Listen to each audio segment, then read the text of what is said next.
Proudly we hail.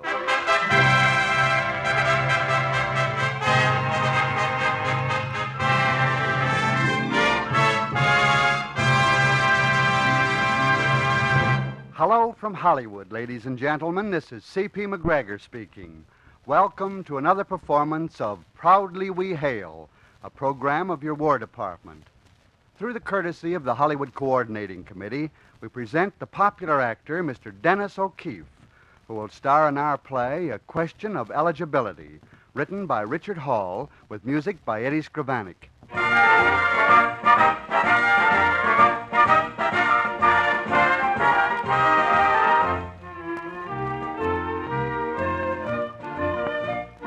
Midwest University had pulled out all the stops for the big homecoming game with State.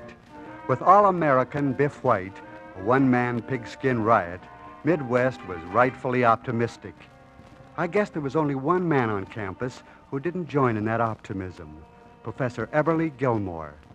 Professor Gilmore was worried, but let him tell the story. He knows it better than anyone. Yes, I guess I was worried. I hadn't been away from college and football too long myself. And Biff was really a swell kid, likable and friendly.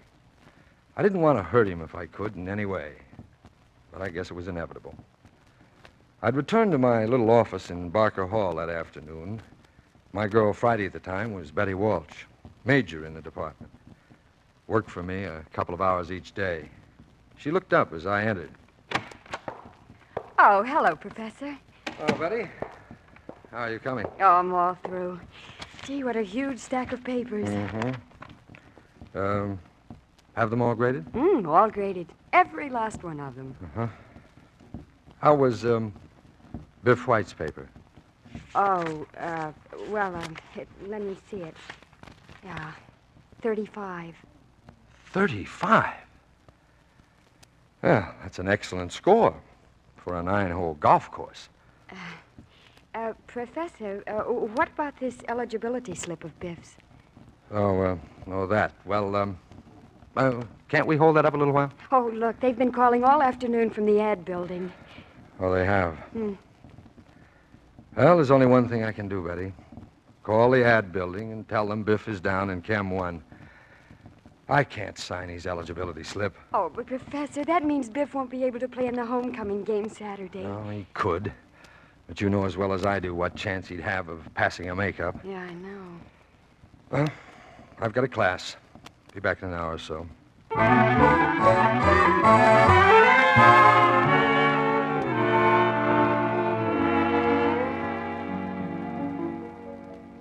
I went to my class, but I must admit I didn't give much of a lecture that day.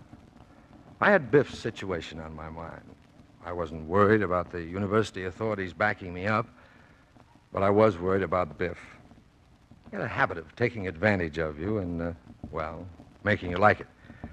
But there had to be a limit someplace, and so I adjourned my class a few minutes early and walked back over to my office. Oh, hello, Professor. Hello, Betty. Gee, I'm glad you're back. What's the matter? Matter? I've been answering telephone calls all afternoon. Well, good. I'm getting popular. Oh, well, I'd say unpopular. Look, Coach Adams, the graduate manager, and the president of the Alumni Association all want you to call them. Mm-hmm. The pressure groups. Mm-hmm. Well, we'll take care of them. Oh, yes, and Biff White's here to see you. Oh, he is? Mm-hmm. All right, you scamper along, Betty, and send Biff in. All right. The professor will see you now, Biff. Thank you. Hiya, Prof. Sit down, Biff. Sit down. Thanks. Well, how did I do, Prof? You don't have to ask me that, do you? No, I guess not. Biff, that was a pretty miserable midterm you wrote. I know, Prof, but that was a tough quiz. You threw us an Einstein special. That so? Sure. Why, the guy who wrote the book couldn't have passed that quiz. Quite a few in the class managed to pass it, Biff. Quite a few. But they're all geniuses. And besides, Prof, I haven't told you until now. The day I took that quiz, I didn't have my 5-bait key in my pocket. Oh, now look, Biff. Listen, this is no kidding matter. You're telling me. Prof, I want to play in that homecoming game Saturday. Give me a break. Oh, I'm sorry, Biff. You should have thought of that when you were cutting all those classes. I warned you a long time ago that you'd have to dig in. Chemistry is no pipe course. I'll turn over a new leaf, Prof. I promise you. Oh, I wish I could, Biff. I wish I could. But you've said that before. Yes, so I did. Well, could I have a makeup? If you want one, yes. I can give it to you, say tomorrow afternoon. But it'll be tough, Biff. Just as tough as the other one. And it doesn't give you much time either. Why, Prof, you underestimate me. Why, I might come in tomorrow and amaze you with my knowledge of the fact that H2O is water. Are you sure of that, Biff?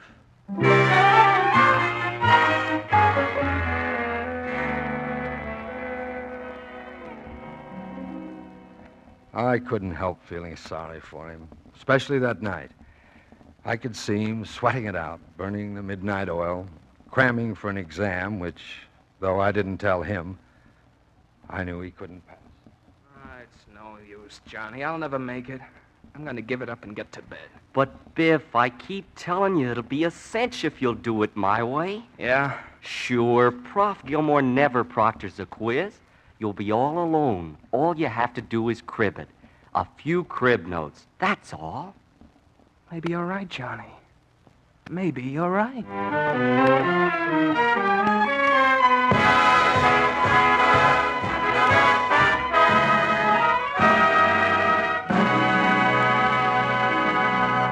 We pause briefly from our story, A Question of Eligibility, starring Dennis O'Keefe, to bring you an important message from your War Department. Yes, dear. Before I leave Paris this afternoon, I'll get some of that perfume you like. And I'll have to pay the power bill in New York. Oh, yes, I might be late for supper. I'm going to stop at Chicago on my way home. See you tonight. What is this, an H.G. Wells book? Buck Rogers? Flash Gordon? Not at all. Such world travel is a possibility well within the lifetime of everybody listening to me now, thanks to the Army. Already, the Army has developed a plane that flies over 600 miles per hour in the transonic range, and a rocket that hurtles through space 7 times as fast. In countless other fields, regular Army technicians are experimenting and making new improvements. In medicine, atomic energy, supersonics, radar, television, engineering, communication, all branches of scientific knowledge.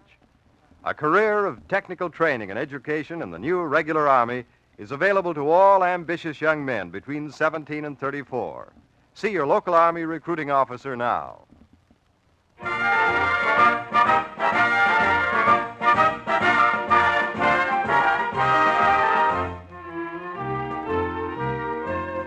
Act 2 of A Question of Eligibility, starring Dennis O'Keefe as the young professor of chemistry, Eberly Gilmore.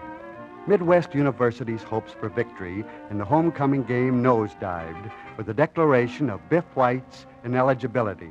And most everybody on the campus spoke of Professor Gilmore as the traitor to the cause. Yes, they didn't like it. And I can't say that I blamed them. They wanted to win that homecoming game, and they knew what Biff's presence on the team meant. The news that Biff was to take a makeup got around, and, well, that helped a little. But still, on campus, I was referred to as, what's that uncomplimentary word that rhymes with mouse? That is, of course, to everyone except the dean. Eberly, I called you in. I wanted to compliment you on your stand in this situation with Biff White. Well, I hardly deserve any credit, Dean. That should go to the conference committee, which makes the rules. Nevertheless, we don't want athletic bums in this university. Biff White is no athletic bum, Dean. As a matter of fact, he's quite a competent student when he decides to be one. But that's just the point. We must at all times emphasize scholastic standing, mind you. And this is an excellent case in point.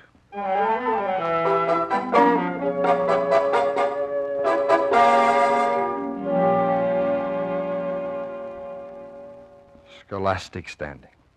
I remembered how the dean's Adam's apple bobbed up and down as he said it. And I almost wished for a moment that I hadn't decided against Biff. Only I knew the dean was basically right. That afternoon, Biff came over to take the exam. Poor kid.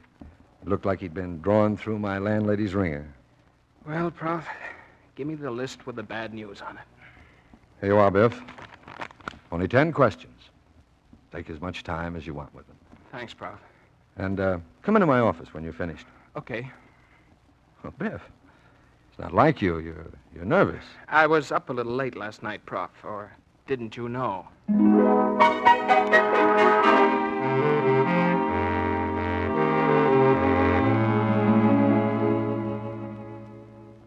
Back in my office, I got to wondering about Biff. He was nervous, edgy. Suddenly, a thought struck me. I tried to kick it out of my mind, but I couldn't. And then I acted on impulse. I had to be sure. I walked quickly out of my office, across the hall to a door. It led to a little used alcove above and next to the chemistry classroom. I opened the door, hurried quietly up the stairs, pulled back the dusty curtain just enough to reveal the classroom below. My fears were justified. Biff was there, working feverishly, with the crib notes spread all around him. I was thunderstruck. I returned to my office to wait for him.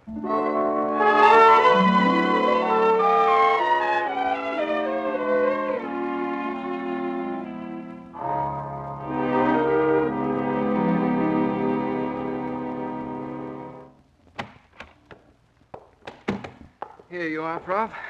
Thank you, Biff. Wow. Well, this is very interesting. From the looks of this, you must have really crammed last night. Sure. Just ask me anything, Prof. I've got all the answers. Yes, I think you have. Matter of fact, Biff, I'm darn proud of you. You must be kidding, Prof. That's a blank sheet of paper you're looking at. Yes, Biff. But at the same time, it's the finest examination I've ever read. Let's go over to the ad building and tell them you're up in Chem 1. Really up.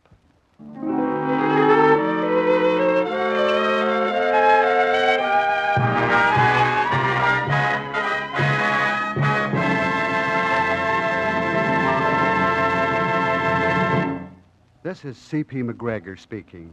I hope you've enjoyed our Proudly We Hail story starring Dennis O'Keefe. Before leaving you, Don Forbes has an important message for all of us. How many of you know the work of the new regular Army? Yes, it is an instrument of national defense, but it is also an organization devoted to scientific research and development. Your life today and in the future is being made easier as a result of Army achievements. Our Army is engaged in a program of development, pioneering new fields on a scale previously unknown. Medicine, electronics, supersonics, aviation, physics.